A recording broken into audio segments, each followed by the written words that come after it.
Hell's Paradise episode 5. And even before I start this video, I just want to say if you hear any loud noises in the background, it is because it is very, windy where I live. So yeah, sorry for that. But now getting straight into the review, this is definitely the best episode as of yet. I know I say that almost every time, but that is actually the case because each episode that comes out is better than the last one. And this episode was not the exception either because the amount of things, information, a lot of emotions, all sort of things happen in this episode that were very, very good. This episode again did a lot of character development for Sagiri. Of course, Sagiri is one of the main protagonists of this anime, but yeah, she has been getting a lot of character development since the first episode. I'm actually surprised about the amount of, progress building towards her character. It feels even more than Gabimaru at times. Maybe it is actually that it is more than Gabimaru, the character development that she's getting. Of course, that can change in the future, but as of now, yeah, she's definitely the spotlight. She's definitely the most complex character. She's definitely probably the most liked character as of now. So yeah, this episode again proved that because throughout the start to finish, she was the main focus of the episode. Except for the middle part where it was focused more on the two guys trying to escape the island. Although I said two guys, but it was actually a woman and a guy. So yeah. But yeah, I mean, like I said at the beginning of this review, this episode was actually very, very, very good. The episode started with Sagiri,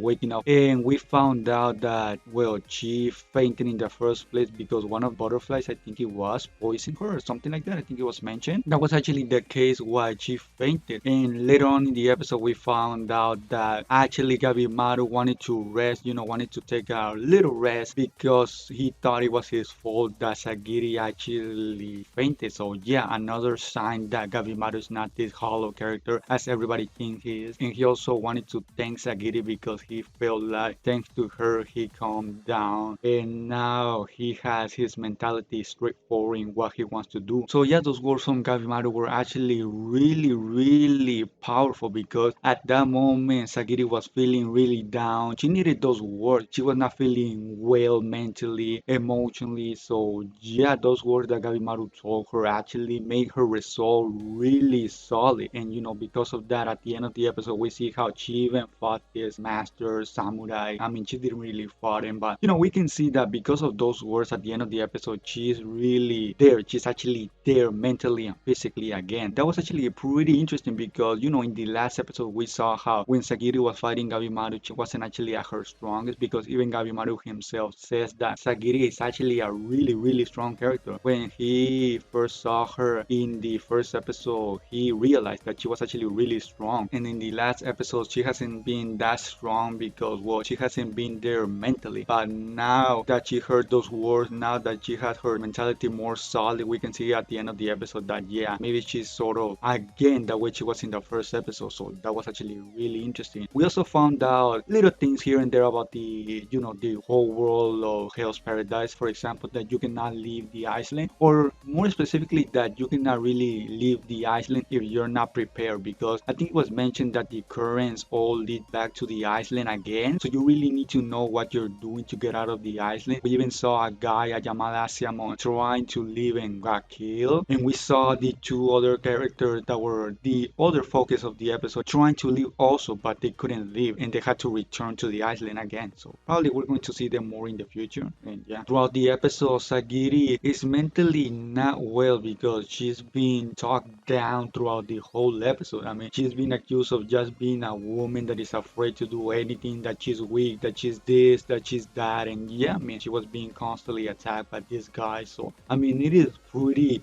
good to see that at the end of the episode, she got her mentality, her mind straight, and she again seems like she's going to be strong again, mentally and physically. So yeah, that is actually pretty good to see. But yeah, like I said, a pretty solid episode, a pretty great episode. I probably would expect the next episode to start with a big fight because this episode ended with the big criminal that we saw. I think it was in the second episode, showing up out of nowhere and sort of, I don't know if he killed, but I don't know if he's going to survive or not, but I don't know if Sagiri is going to feel responsible because of that. I mean, he just got out of her mental weak state, so it is going to be really funny and tragic at the same time seeing her again feeling responsible for something that she didn't really do. So, I mean, it is going to be again really funny and tragic because if that happens, who knows how long she will take to recover again. So, yeah, let's see if that happens or not. But yeah, that was everything that I wanted to mention about the episode. I hope you enjoyed my review, and I guess I'll see you all in the next episode review.